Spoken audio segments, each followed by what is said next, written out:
Welcome to Accounting High. The advisory is what drives the value. I refer to it as CFO Lite. Nothing too crazy or complex. It's not like you're going over a forecast and looking at a lot of unknowns. You're still looking like an accountant here. That's very valuable for an accountant to hear because you don't have to do all this complex, extra intimidating things. Exactly. It's more coaching than it is consulting. So coaching is leading that business owner to the answer. Consulting would be just giving them the answer.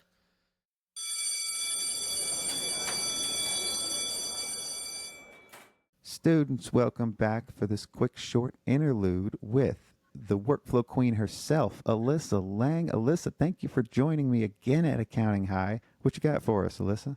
Yeah, so we're doing something extra special for the week of August 28th to August 30th. Our group coaching program, Breakthrough for Bookkeepers and Accountants. We offer coaching calls, co-working, a hands-on touch and experience inside of your firm. Who is the ideal firm owner that would benefit the most from this? If you are a newbie, I absolutely love you and I adore you so much, but this is not the program for you. This is really for firms who do have an established client list, but maybe they can't bring on new clients that are knocking on the door because they are so overworked. They might not have a team, or maybe you do have a team if you are listening and you do, but maybe you feel like you can't keep control of them. You feel like you want to remove yourself from the day-to-day of your business, grow your team and not have to be so involved. If you feel like you can't let go and you're always controlling things, and this might be a great opportunity for you. So maybe firm owners that felt like they've hit that ceiling and they're looking for a breakthrough. Yeah. Break through the ceiling. Yep. Those who started it as a side hustle thinking that, oh my God, it grew way too quick and I need some support, then this is the right program for you, or we're going to support you through those growth pains. Fantastic. We are actually doing $1,000 off of our program. If it's $1,000 off, what's the original cost? Yeah, so the original cost is $5,000. So during that time, it'll be offered at $4,000. We offer 6-month, 8-month, and pay in full plans. And if you don't know if this is the right fit for you or you want more information, click the link in the description. Come join us. So students, check out the link in the notes. Very special offer, $1,000 off right now. How many people have been in this program, Alyssa? We have about 250 students. You guys got a lot of love during the tournament this year of our Accounting High Bracket Challenge. This has been vetted. This is a program that works. It will provide your next breakthrough. So check it out. Tickets on sale now through the end of August. Check out the program. Peace out, homies.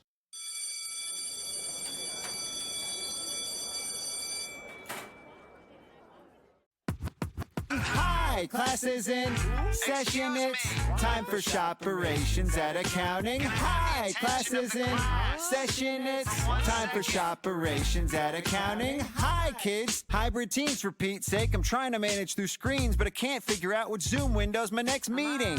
Well, since 2012, my firm's been in the cloud. Join us as we go deep. I'll try not to run it to the ground. We're sharing profit and loss and managing back office. The tax staff just quit. Tried to hire on LinkedIn, no luck. And scope creep, team count, CAS, automate tax, compliance transactions, ID and bottlenecks. Come on, ops. Scotty, wait a minute. It's my firm, dog. I know, and I said you could run it however you want. Introducing the star of our show. Scotty and the Herv. We're gonna have a problem here.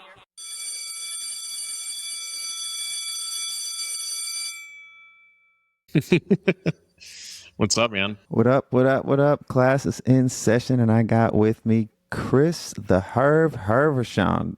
I'm going to call you the Herv because a prior guest, prior faculty we've had, Shannon Weinstein, referenced you as the Herv, so I like that nickname.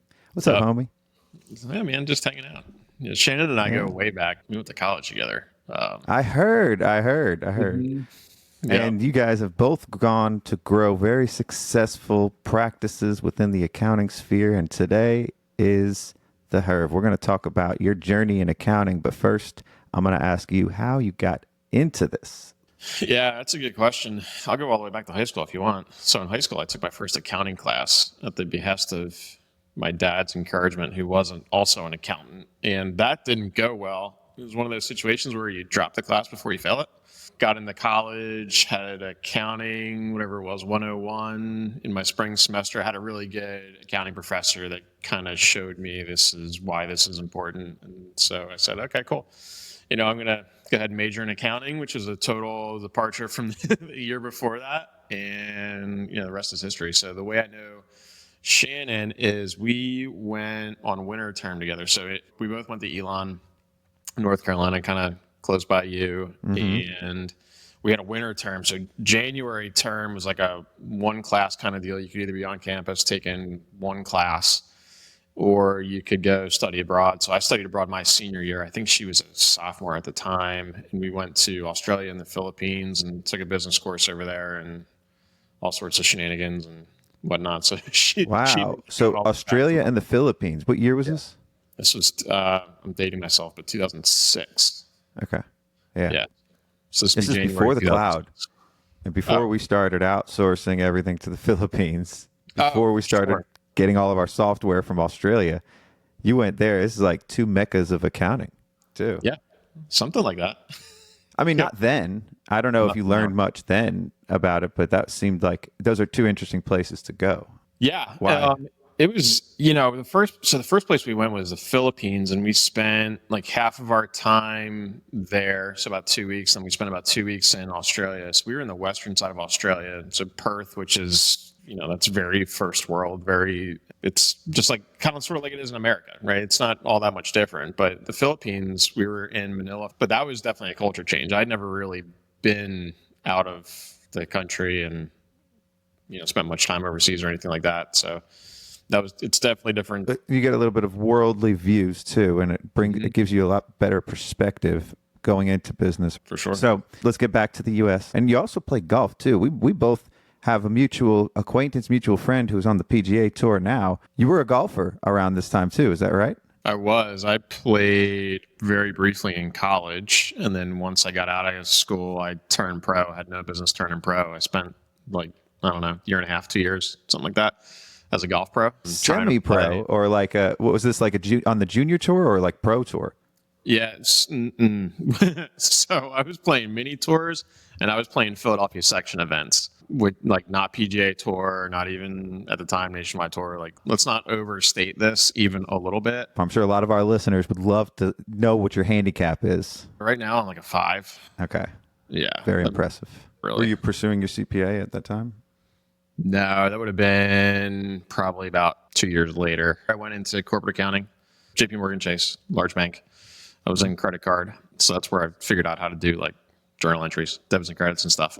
more practical accounting. Well, I wasn't there very long before I got my CPA. It was maybe 4 or 5 months later. I got my CPA. Very shortly thereafter, that is when I started my firm. It was a side hustle. So I was doing bookkeeping and tax for friends and family, that sort of thing. Aha. So how did that start? Was it because you were a CPA that people started asking, can you do my taxes? Because you had never done taxes at the other firm, right? No. I just done mine and like a couple of buddies after I graduated college. It was one of those things like, oh, you've got an accounting degree. You can do this, right? That was it. And I wasn't doing anything super complicated. I was, like handful friends and family, not super complicated, super straightforward type of stuff. So you were doing this on the side, helping people out, directly impacting some people while you're working at a bank. Yep. And you don't know who you're impacting there. Not really. No, you don't see customer names or anything like that. I mean, you know that it's impactful, but you don't know exactly who you're impacting.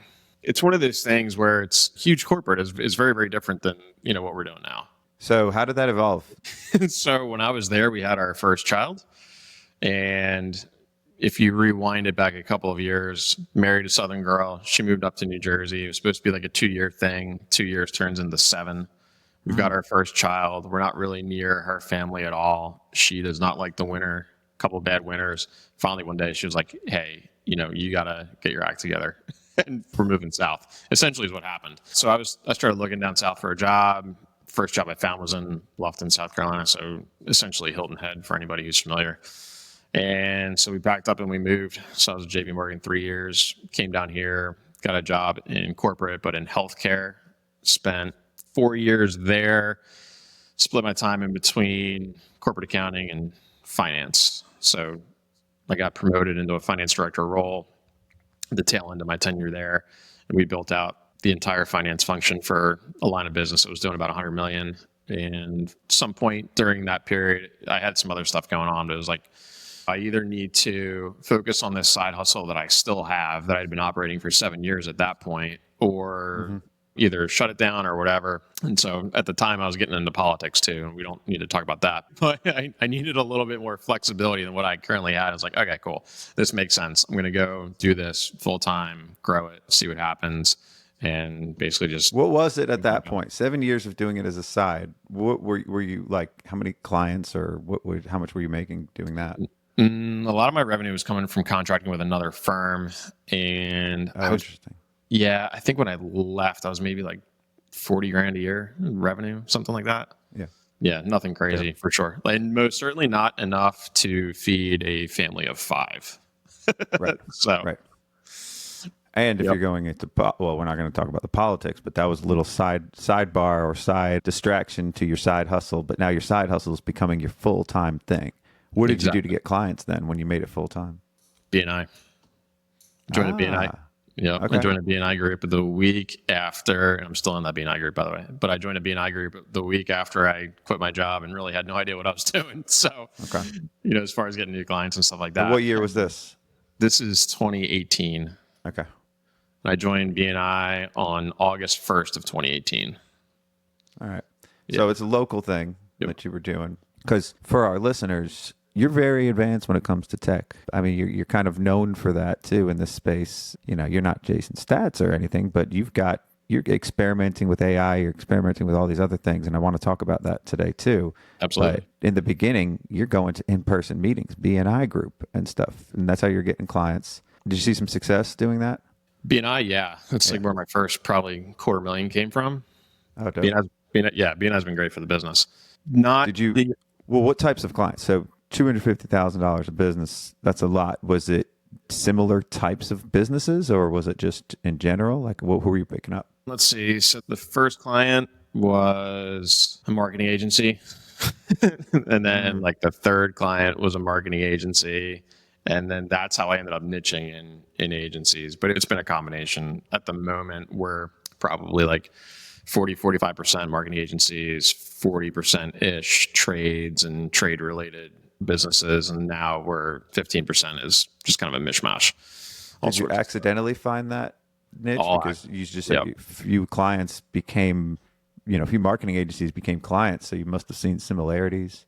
Yeah, it was all by accident. It was by accident and then it was by intent. So what I realized in working with agencies is that they were very similar businesses to accounting firms. It's just a different service, but it's all professional services. It all operates the same way. The economics are basically all exactly the same. You're just delivering a different service. And what I also realized, because I had that background in automation, was that these are businesses that are ripe for that sort of thing. And so, made a lot of sense to me at the time. And so I just kind of leaned into it and it worked pretty well for a few years for sure. How did you get into that automation? You said you have the background in automation. How did that even spark? Really good question. Yeah, I was at JP Morgan and we had all sorts of spreadsheets, all sorts of macros. So we were delivering the financials on a monthly basis. We had like a 2-day close, super quick, a lot of automation, but it's all sitting in Excel at the time, right? So basically exports out of SAP, it goes into Excel, you run some macros while there's your financials. I was responsible for a whole bunch of journal entries. And like I said, that wasn't my background at the time when I got there. And I'm like, I don't really know what I'm doing. And so it started out with just a whole bunch of really complex formulas to figure out whether or not what I was doing was correct and to tie things out and things like that. From there, I just remember sitting with my boss one day and being like, hey, we've got all these macros sitting here running all these financials. Like if these things ever break, I have absolutely no idea what to do with them. And she was like, okay, well, you should probably go take one of these courses that we had internally on how to create Excel macros. And so I did that. And then I figured out like, oh, I can automate a lot of my work in Excel. And so I started just leaning into that and working through that and playing around on my own, like at home. I was just basically hanging out, playing with spreadsheets, learning how to write code, things like that, hanging out online in chat forums, learning how to write VBA. And then when I left there and went into the healthcare company, like they were most definitely not nearly as advanced in financial reporting processes, things like that as JP Morgan was, not even close. And I just started automating a whole bunch of things. Number one, to just to make my work product better. But then number two, so that we could actually close faster and do things just better, build a better mousetrap. So that is actually what got me into the finance role. And at this point, I was pretty far along in being able to automate things. Like I could automate just about anything, which made some people nervous, but I really liked it, right? Because nobody wants like this black box kind of thing. You want to be able to see under the hood and see exactly what's going on. Me, I personally didn't care. I'm like, I know that it's right because I wrote the code and I know that this works every single time. But in the finance role, I started automating forecasts, started learning a little bit about machine learning and how to forecast our capitated costs and assess our risk and things like that. Because I was in the oncology line of business at the time. So super important to be able to do those things.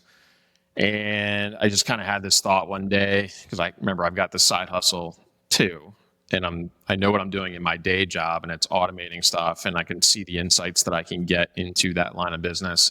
And I know how all of this works. I'm like, you know what? This would probably be super valuable to small businesses if I can go and do this for them. So that was kind of the thought. Now, showing up at a local meeting with small businesses and being like, hey, I can automate blah, blah, blah, blah, blah. Like, it turns out that's a really tough sell.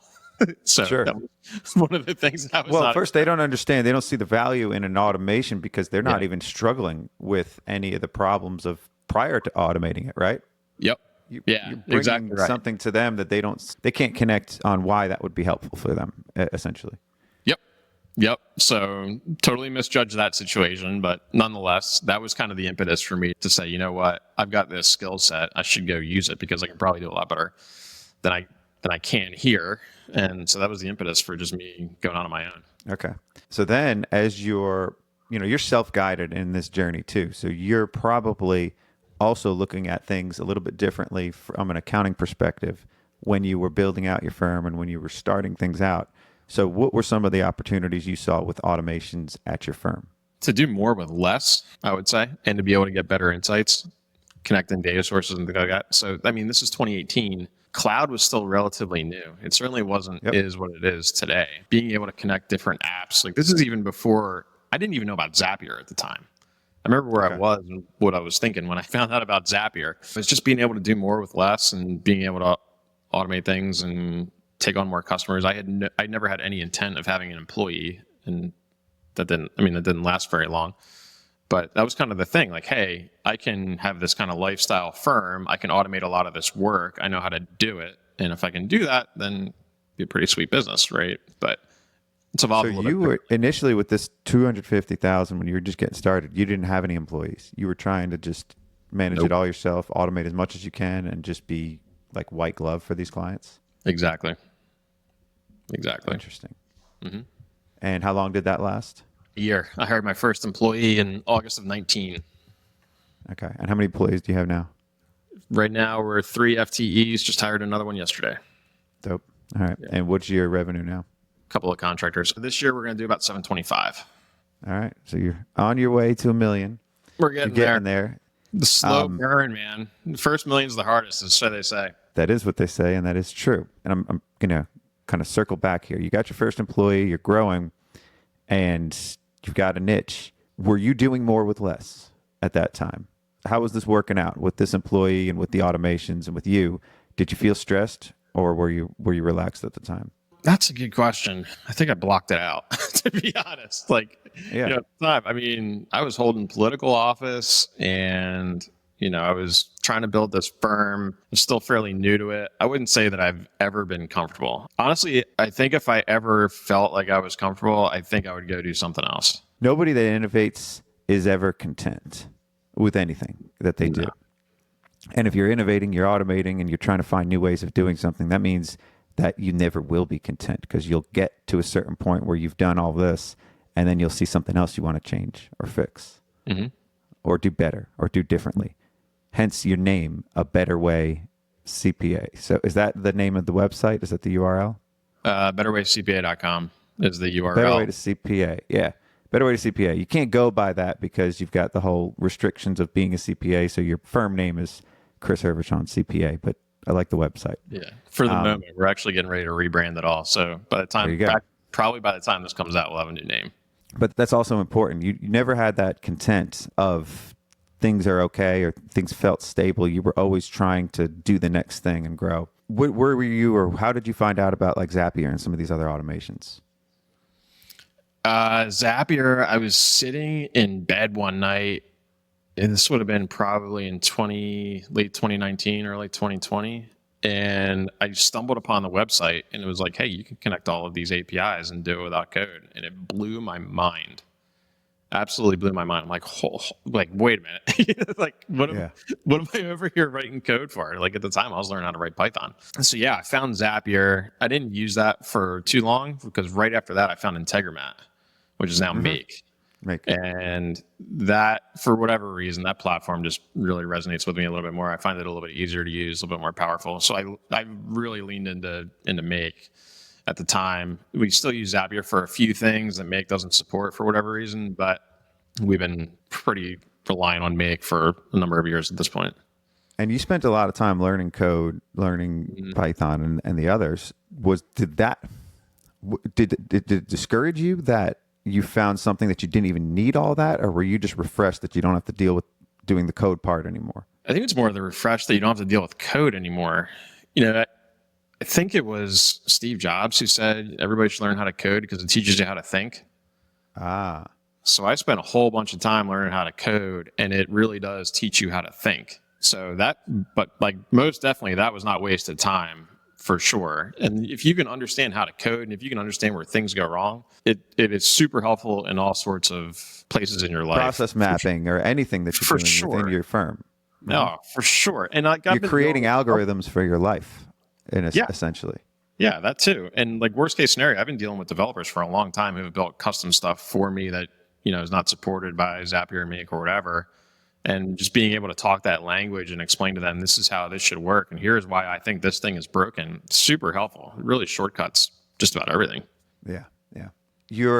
You've won the CPA practice advisor 40 under 40 5 times. How old are you now? 40. You're 40. You can't win that anymore. I'm done. That's past. You've also been on the Leadership Academy. How did you get recognized, or how did you end up in those circles? Like, that's a lot of times to win 40 under 40. As a young professional, that's pretty dope. Appreciate that. How did that come about? That would have been after Leadership Academy. So Leadership Academy was 2018. I applied in 17 and got rejected. And I felt kind of bad about that. Like, for whatever reason, it just kind of, it doesn't feel good to get rejected. Chip on your shoulder? Had a little chip on my shoulder, for sure. And then somewhere between then and the following year, so this would have been 2018, I had a review with my boss. And I'm like, hey, what can I do better? What do I need to learn? What do I need to lean into? And so what he told me was soft skills. And I had no idea what that meant. And so you didn't even want employees, though. You didn't want to deal with all that stuff. I had whatever. I didn't know what I didn't know. And so after some Googling, what I found was the AICPA Edge conference. And that was the last year that it was a standalone. It was in New Orleans. I paid my own way, went to the Edge conference, didn't know anybody there. And like the first night, they had one of those welcome cocktail receptions. And I was there, and I'm kind of awkward networking, for sure. Always have been, probably always will be. And so I kind of like inserted myself into a conversation. I made a couple of friends. The person who I was talking to worked for the AICPA. He introduced me to some people. And I just happened to, and one of them was Barry Melancon, actually, who I didn't know. I didn't know any of these people. I just didn't know. And, I had mentioned like, hey, I applied to Leadership Academy last year, didn't get in. And they're like, you should do this, this, and this. So volunteer with your state society, do some other things, and then reapply. And then you'll probably get in next year. So I did that, and I got in. And, that was a really transformative experience. And even actually before I went to Leadership Academy, I went to the reunion at Engage before that. So the reunion was at Engage in June. Leadership Academy is in October. And I met Gary Wood. So shout out to Gary. And he had very recently gone out on his own, and he was going to be in my Leadership Academy class. And so I started like asking him all these questions because I was thinking about going out on my own. I was kind of working on it at that point. This is June of 18. I went out on my own in July of 18. and asked him all these questions. And basically what he said to me was, it's going to be okay. And so I left the reunion, had a couple of drinks, full disclosure. I went to the craps table. I texted my wife from the craps table. I said, I'm quitting my job when I get home.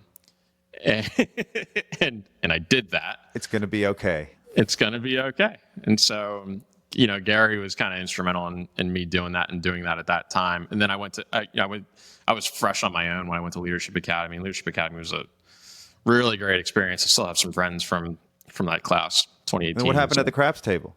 I don't remember it. It doesn't matter. Okay. I mean, I was hoping to hear that you won a bunch of money or you lost a bunch of money, but it didn't matter. But yeah, remember that part. I probably lost some money, but I blocked that out. It's totally irrelevant. The big thing was just me texting my wife. Yeah. It was like a celebratory craps. Yeah. Everything's going to be okay. Yeah, exactly right. Didn't matter if you won or lost at that point. Yep. You won anyway. That's exactly right. Very important to put yourself out there and to meet people, because obviously you don't know where that leads. And even if it's hard or if it's awkward, going out to some of these events could be instrumental in changing your life. For sure. Like if you actually go back to me having that conversation at Edge in New Orleans and whatever year that was, 17, I think it was 17, doesn't matter. Like that's, if you kind of bring it forward, that's how we're sitting here today having this conversation. Sure. Right? Yeah. Like we wouldn't have met Chain if of I events. hadn't gone out on my own and we were in the same circles and that sort of thing. It's wild to actually think about it, but you got to get out there and meet people. For sure. Now let's get back to the firm. So your firm, you're working with marketing firms. You're doing bookkeeping, taxes, advisory. Are you leading with advisory now? You talk a lot about it. Are you leading with that, or are you leading with the books and the tax? We're probably leading with the books and the tax. Okay. Yeah. We talk how about much that. The advisory is what drives the value. Yeah. How much success are you having with advisory with clients? Like, what is it that you're doing? Are you doing CFO? What is it? What would you call that? I refer to it as CFO Lite. Okay. So Elaborate. the way that we define advisory is being helpful. Okay. So we don't say that advisory is just forecasting or cash flow management or doing M&A or whatever. We don't say that. We say that advisory is just being helpful. So advisory can be anything as simple as just answering a simple email from a customer, which we think is simple and which we don't really see a whole lot of value in, but the customer does, and that's what matters. Communicate with them clearly. For sure. And do it timely, do it clearly, do it accurately. That's advisory. And it's anything from that super simple email all the way up to the most complex thing that we're good at that we can deliver and deliver well. Okay. And so that's a relationship. So you're putting a lot of value on the relationship, and they see that, they value it. Are your prices reflective of that? Yeah, for sure. Yeah. Okay. For sure. Tell me, what's your average engagement? I think we're about 1,500 right now. That's dope. All in. Yeah, that's dope. And Per month. essentially, that's advisory light. So really, you are just doing their bookkeeping, tax. You're handling all the compliance and the books, but you have a relationship with them. So that's why it's valued at that. Right. Yeah. And that's a good price for everything. Are you including everything in that price? Is it just like a subscription? Subscription includes everything. Yep. So the $1,500 a month. Value, Yeah. where the real value is, it's in the meetings. Yep. Tell me about the meetings. How do you structure those? Okay. So when we do a financial review meeting, it's got a fairly set agenda. We break it into 3 parts. First part is what we call, what do you think? And I ask the same 3 questions every single time. It's what's going well, what's not going well, how can we be most helpful? And then the conversation kind of goes from there usually. So that's the first part. Second part is what we call critical issues. So those are the fire drills. Okay, estimated taxes are due next month. Or there's some weird transactions and we don't know what to do with them. Or, hey, we noticed this thing and it's a problem in your business. And then the final piece of that, which sometimes we get to, sometimes we don't, is actually walking through the financials. Just depends on how the first 2 pieces go. So this is how you run a monthly meeting. You have a set agenda. You have a cadence that's going there. Nothing too crazy or complex. It's not like you're going over a forecast and looking at a lot of unknowns. You're still looking like an accountant here. You're looking at what happened and what we can do to affect the future. but you're still looking backwards with all that. That's very valuable right there for an accountant to hear, because you don't have to do all this complex, extra intimidating things. Exactly. It's more coaching than it is consulting. So coaching is leading that business owner to the answer. Consulting would be just giving them the answer. And the thing about consulting, going back to what I said about automation, it's like, you know what the answer is, but trying to sell, you're essentially selling those answers to the customer at that point, right? That's a hard sell. Coaching is an easier sell, and coaching is really just a series of questions that starts with what and how. So the first 3 questions are, what's going well, what's not going well, how can we be most helpful? What, how? What and how. And do you use this in your marketing or during a sales call with clients? How are you selling this aspect of what you're doing? It's in our marketing for sure. It's in our discovery calls. So I'll touch on the sales process real quick, because that'll give it the context. But we've got a full-time salesperson. We have a discovery call. Discovery calls anywhere from 20 to 45 minutes, just depends. And we ask all sorts of questions. Again, they start with what and how, but just getting a lay of the land, like what are the actual problems? From there, we request access to QuickBooks, and we request 2 years of tax returns. We'll look at that internally. We'll formulate a plan, and then we'll map whatever it is that we see to whatever it is that we heard. Hop on a strategy call with the customer, generally takes an hour, and we just go through, like, we reiterate at the front of that call, this is what we heard you say. And then we say, this is what we see. So this is what our analysis says. Here are the problems that we can solve for you at a super high level. Like, this is how we would solve them. And then we have our 3 packages, and we say, here are our 3 packages. We know you've already seen these. Here's what we would recommend based on all of that stuff. So, you know, what you said the problems were, what we're trying to solve, how we can solve it. And then we just kind of go from there. How do you structure those 3 options? There's standardized packages. Pricing's on the website if anybody ever actually wants to see it. But, you know, it starts at $950, goes up to $3,000. Basically, we've got another package at $6,000 that we don't really sell and we don't really market, but it's there. It exists. Everybody needs that anchor of Yep. like that. So is the 1,500 sort of in the middle there? That's like your bread and butter. Yeah, exactly. And those prices, so you're doing a lot of discovery during the sales. Does that affect those prices? Are those like your minimums? And based on you really are just looking at that, not to come up with a price, but to actually come up with, here's how we're going to help you. Yep, exactly. Prices are pretty static on that front. So how are you standardizing the people you end up giving proposals to? Because if they're out of your scope, right, or out of your ideal client, do you have an ideal client profile that you're giving these proposals to? Not just anybody. Yeah, sure do. Yeah. That's why we have the that. discovery process, right? And so the discovery process is to just figure out, are these people a good fit?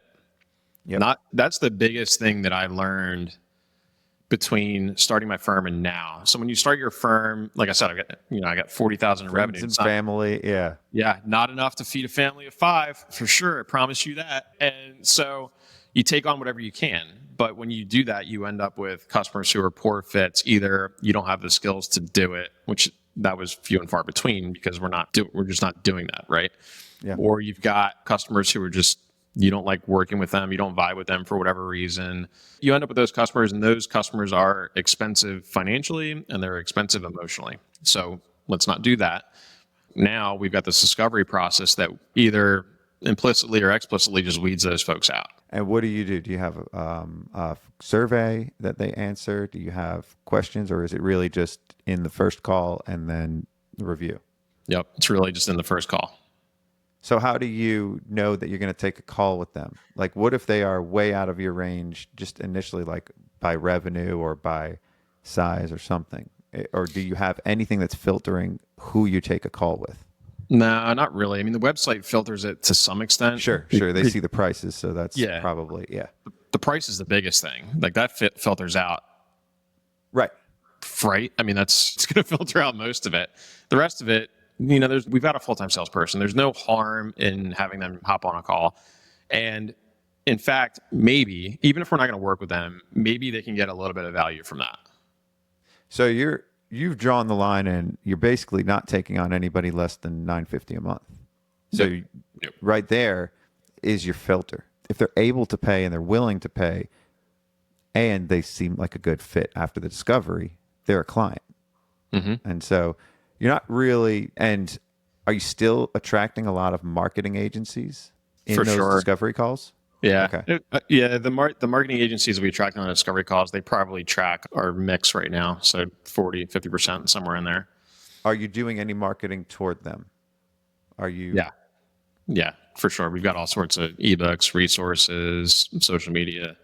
It's definitely still our biggest niche that we're marketing to. Yeah. So top of funnel or lead, creating those leads, and then that's how they're going to find you anyway. Exactly. YouTube Are your channels. clients? Oh, really? So when did you start the YouTube channel? It was either 18 or 19, somewhere in there. Yeah, a lot of this stuff started early too. And did you see other people doing that? I don't know if I did or if I didn't. I started on Facebook Live. I'm pretty sure I saw other people doing that too. And I think those videos are still up if anybody wants to go see them. But they are awkward and they're terrible for sure. Okay. Yes, but you have to go through that phase. You do. You've got to suck before you can be great, for sure. Of course. You know, you had the foresight or the inner drive to do something like that and to feel uncomfortable. Not a lot of people are okay getting uncomfortable, especially accountants. We would rather just do the work and deal with crappy clients than actually make the effort to put ourselves in front of the camera. For sure. For the most part. There are the anomalies. There are those that are like you that are doing that. So you're doing automations and you're doing content. The onset of when that became a thing, right? Like now, if you're not automating things at your firm and you're not doing things to attract the best types of clients, you're probably struggling. Maybe. Yeah. You're a dinosaur though, you know, or you're about to become one. Either way. Yeah. So there's something else that you're doing too. You're building Herv AI. I'm calling you Herv, and now you've called a company Herv. What is Herv AI?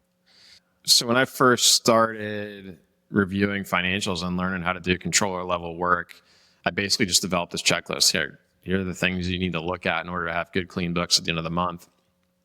I iterated that into like a standardized operating procedure inside of the firm. And then I took that and I automated it with Make.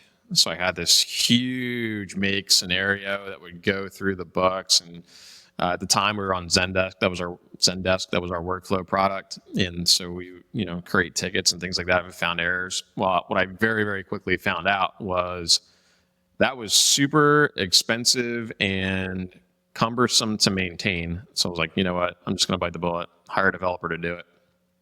That's what I did. So I've had a developer working on it for about a year and a half. It's operational. We're using it inside of the firm right now. I haven't really marketed it too much, so I definitely appreciate you bringing it up.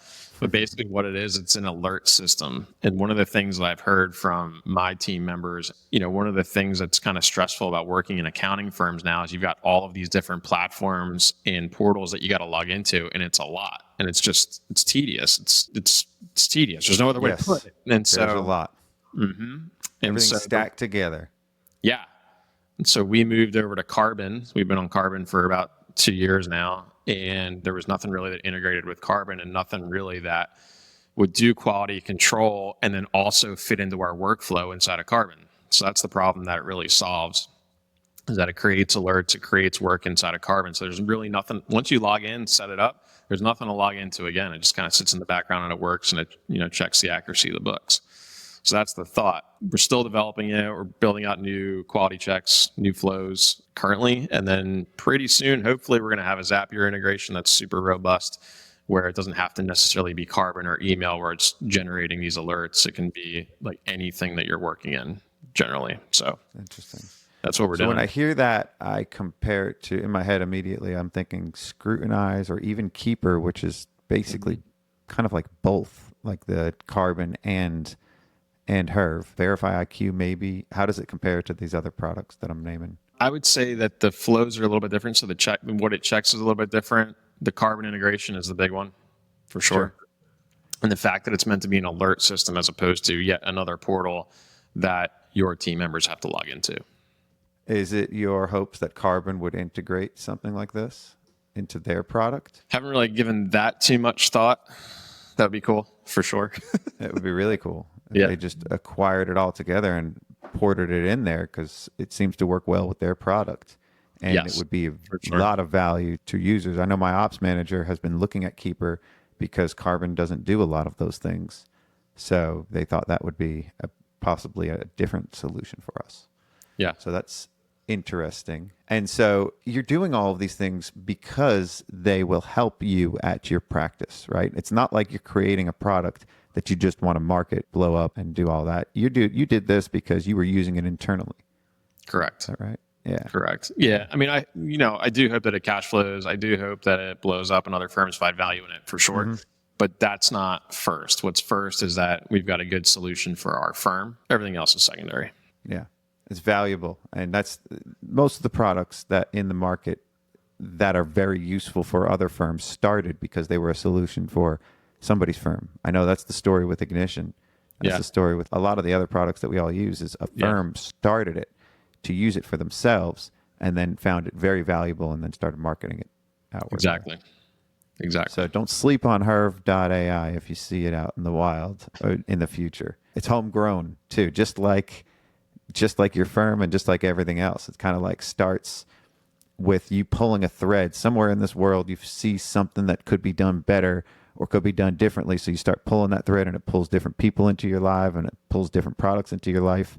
And you spin it into some kind of useful fabric. Yeah. If you ask my wife, she would say that my life is a series of rabbit holes. Each rabbit hole you went down led to something different. And maybe, maybe they all kind of merged together at some point. Exactly. Yeah. Exactly. Just wait till you work with professional golfers. Then it'll be really full circle. Right. Did you ever consider that? Like you had a lot of golf interaction early on. Did you just kind of run away from that? Like that could also, be a niche, right? Yeah.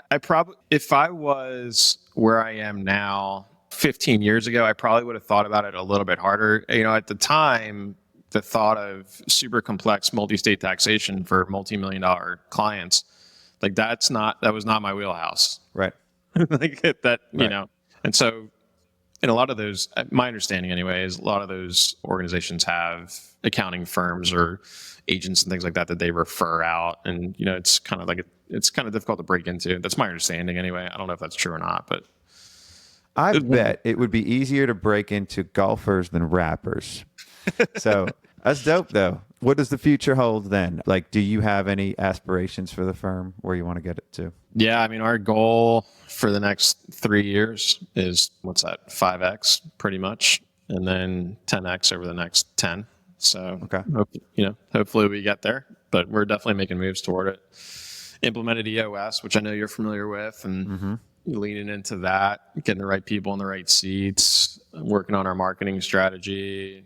I think at this point, we've kind of sorted out how to do delivery and do it well, and how to do advisory and do it well. And we're standardizing things across the firm. And so we're really priming ourselves to scale like that. So that's exciting. It's going to be an exciting time for us, I think, coming up. I wish I found EOS at 700. I wish I did. I had a ceiling, and that's why I needed it desperately at the time when I found it. But yeah, that's going to be huge for you. Yeah, it's been totally transformational for the firm. We're only 9 months in, something like that. And it's already been transformational, and you can kind of see where it takes you. You can, looking out now, seeing, what the roadmap is and how clear that is. Can't tell you how freeing that is. Very freeing. Very. I'm totally free. Too free now. Give us one last piece of advice, takeaway to some of our students here that are aspiring to get to where you're at. What's one piece of advice? One piece of advice is to keep an open mind about everything. That's where you get the rabbit holes from, and that's how you start to connect the dots. One of the things that I say is connecting the dots is important, but first you have to gather the dots. The rabbit holes and the open-mindedness, that's gathering the dots that you can then put together and connect it in whatever way is most applicable to you, no matter what you're doing, whether it's your personal life, whether it's your business, accounting firm, whatever it is. Just keep an open mind. It starts with that. Dope. Keep an open mind. Open your mind. Free your time. Grow your bottom line. Just like the Herv. Thanks, homie. Yeah, man. Anytime. Super fun. Right. Appreciate you having me on. Appreciate you coming joining us at Accounting High. Class dismissed. Accounting High.